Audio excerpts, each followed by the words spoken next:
body shot of the Woodwards project, which is the one that Charles showed. You can see the big W and such, and the different masses.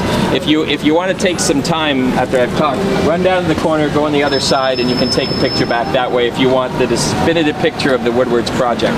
It's the whole block. We're going to go inside into the community space, but I just wanted to stop here because I wanted to show you one of the elements of what we achieved from a public interest perspective in this project. This was actually city-owned land. The city got it through a deal with the province and then put it out to RFP for developers. And it's the most ambitious example of our approach to density bonusing.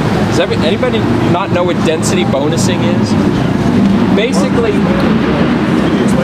we have, and I learned this because I did a study for the city of Sydney, looking at the top 10 cities in the world. We have the most aggressive, successful density bonusing system in the world, which basically means you set a base density that developers are allowed to do, then they're allowed to do additional density in return for A, exceptional design, which is a must, and B, translating that additional value that they receive they get from the density into public benefits for the city.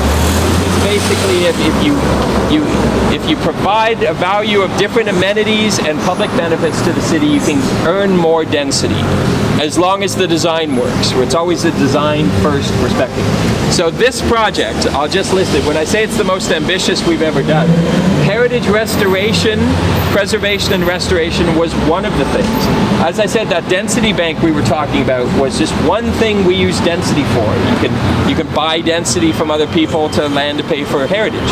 Heritage restoration and preservation.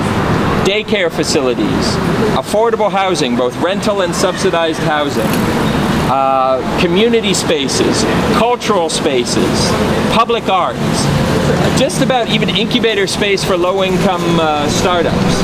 Just about anything that you could consider having a public interest is in play as a potential negotiated public benefit in return for density in Vancouver.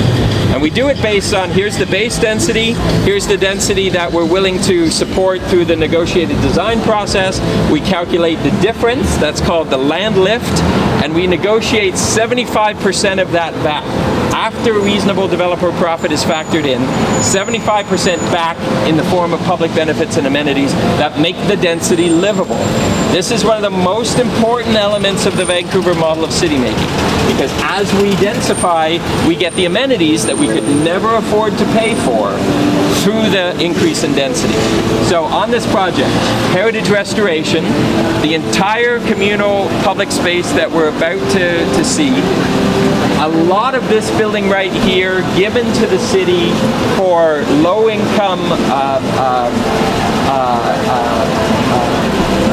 non-profit space that the city owns and then leases to non-profits for $1 a year.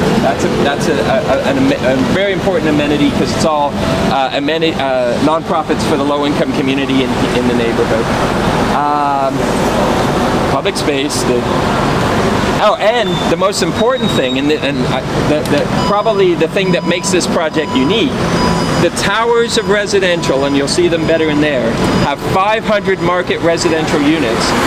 And this part of this building right here to the lower cornice has 200 hard-to-house social housing homes. Hard to house is the term we use for multiple barrier. That's homeless, mentally ill, and drug addicted. So these are literally the hardest to house people. And there's 200 units mixed in with 500 market units where the developer paid for and built them. So all of those public benefits, from heritage to public spaces to public art to 200 units of hard to house, all get given to the city in return for additional density. So this building program, this mix of things, and when you get in there, you'll also see retailing that never would have come to this neighborhood, frankly, before this project, and had to be convinced to come here. A campus of the Simon Fraser University, so a cultural campus, institutional educational campus. This whole mix, as far as we know, doesn't exist anywhere else, at least in North America. And I don't even think we could replicate it now. The conditions that made this possible probably don't exist now. But it's an indication of our model of using density to pay for public benefits, one of the most important elements of our city making. So we'll go inside and we'll take a look.